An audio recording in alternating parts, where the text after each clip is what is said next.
Boom. What do you think? I always say he's a way more athletic version of me. His heart, his passion for the game, being a great teammate, that's why I love Draymond. And he couldn't answer that question any better. Everybody's been writing them off. Everybody said they can't win without Steph. Everybody said it's hurt. This is the year to knock the Warriors off. But me, I think they can win the first 2 rounds without Steph because they still have KD. They still have Draymond. They still have Clay. They have a great team. And you think they had 60-something assists, one of the highest margin of assists in this year at last game. So I'm not worried about these guys at all. He's exactly right. They're going to prove everybody wrong, and I expect them to be in the West Conference Finals. The one thing that we did see, even though Steph wasn't there, you pointed out as far as their ball movement, that was one of the things that made them special outside their shooting. They were able to make shots. But the other thing, and it's tangible, man, they play great defense. I mean, they suffocate San Antonio. They could not get an open shot, an open look, and regardless, if you try to go pick and roll, they can switch from the 1 to the 2 to the 2 all the way to the 5. And JaVale McGee giving them a boost in that first quarter, energy boost. Like, this was a different team. This was a team that we are used to seeing. And to me, it started on the defensive end. They are a special defensive unit, and they showed that in game number 1. All right, I want to go to what Draymond said and what you said. Who are these people that made the Warriors an underdog? I just want to know who they are.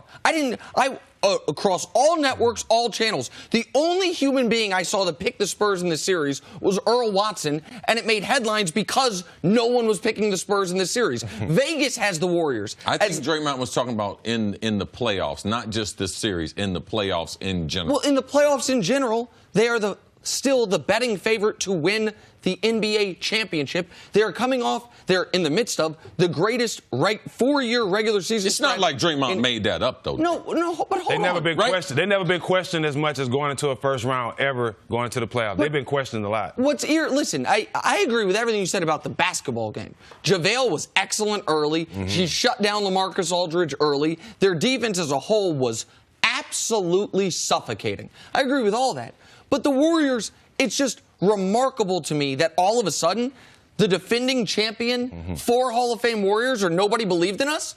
Like, nobody thought we could do it. Oh, we're down to just Kevin Durant, Klay Thompson, the reigning Defensive Player of the Year. The Spurs don't have Kawhi Leonard. Like, what? I don't understand where this narrative came from. If it came from anywhere, it was you guys took off the last month of the season. You were 7-10 down the stretch. No one did that to you. You guys proactively chose either to rest or to not go all out, whatever it is. To me, it's a false narrative. The idea that people were writing off the Warriors, who are these people that are writing off Not the people writing them off, Nick, but they received more criticism than in the 4-year window that we've seen them.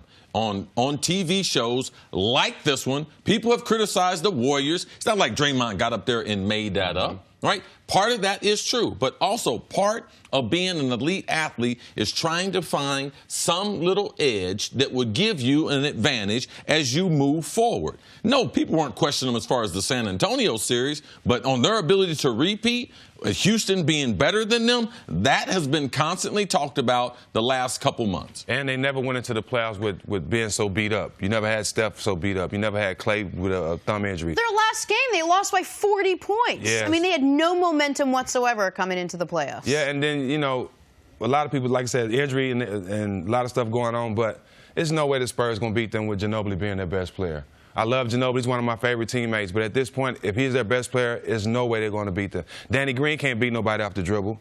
A lot of these guys are really spot-up shooters and pick-and-roll players. And the way Golden State play defense, you're not really getting a shot out pick-and-rolls because nobody's really helping off LaMarcus Aldridge. So if these guys can't come off the dribble and make plays, they're going to get blown out. It's going to be a sweep. Listen, I give the Warriors an enormous amount of credit for how they played in this Spurs game. Like, the defense, as Cece mentioned, was basically perfect. They pitched as close as you can to an NBA shutout in the first half of that basketball game and won it right there. They also they are so happy that they got the Spurs and the Rockets got the Timberwolves. Timberwolves would present different problems for them. I think the Warriors would be either one of those teams. I didn't think the Warriors could lose in the first round, but they got the team of all the teams that made the playoffs in the West. If they could pick who they were playing in round 1, who do you think they'd have picked? Yeah, San Antonio, no question. Right, they just don't have the offensive firepower to stick with them.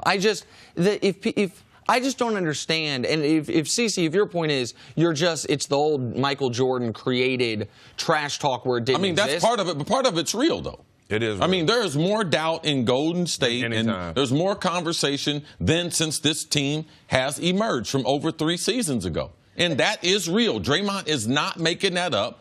I've been on this show. We question. I think Houston's going to win. You've questioned it, either that or you don't remember. And every person that sat here from a basketball analyst, the NBA, has said that. So Draymond's not. He's just repeating what he's heard. But it's true. Nick, you sat here and you said, oh, KD with his ribs, like there's a way to get him, and Draymond with his shoulder, and Clay with his hand. Like they look for the first time, like they actually look like a weakened team. Absolutely, but they do against the Rockets, because the Rockets are a 65-win team. And if that's what Draymond was talking about, that all of a sudden we're just the favorites to win the title, as opposed to the overwhelming betting favorites against the entire NBA. Fine. No one was doubting them against the Spurs. Nobody thought. You were talking about how they didn't have home court even if Toronto made to the finals. Correct, but that's what. Again, if Draymond was talking, CC, about that now all of a sudden they've reaffirmed that they're the best team in the NBA, well, then I guess I'm still doubting him, because I don't believe that. I believe it's Houston. If that's what he's talking about. Yes, of course that's what he's talking about. But that's not what he said. He said, oh, they can't win a game without Steph. Like, blase, they forgot who we were. Like, down the stretch, they were having a hard time winning a game without Steph when all their stars were playing all the minutes. They weren't deliberately resting. Kerr You didn't said it have was them an in and out. embarrassment of riches. Those were your exact words. Quote and quote. It was an embarrassment of riches that they have. It didn't make sense for them to be struggling with 3 Hall of Fame players. So the next game they played, all they did was blow someone out. All right?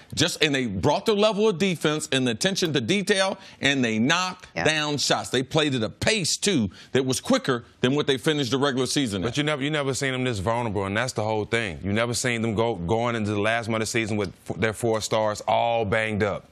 You never seen that, and that's why everybody thinking that they're so vulnerable, because these guys things beat that up. we've said. Also, you said you weren't worried about Cleveland. You said you was worried about Golden State. Because I'd be worried about Cleveland if Houston was on their side of the bracket. That was about Houston. That's more about Houston than anything else. But I think some of this is a little revisionist history. This team's never been vulnerable. They were down 3-1 in the Western Conference Finals, and they did lose in NBA Finals. Since they got Kevin Durant, they haven't been vulnerable. And by the way, they still aren't vulnerable in the first round. The only reason this discussion has existed is because of Steph's injury and because they have the Rockets pending. Nobody thought that the Spurs were going to give them trouble. We thought the Spurs were the perfect matchup. We're not talking about the Spurs, Nick. We're talking about the Western Conference and their ability to repeat as champions. All of us have questioned that, either that or I don't know what I'm talking about. No, we absolutely have. I didn't think that's what Draymond was talking about. We got to take a break. Stephen, thanks so much for hanging with us. Great. Anytime. Wear your sweater anytime. I ain't got no confidence in you, Jack.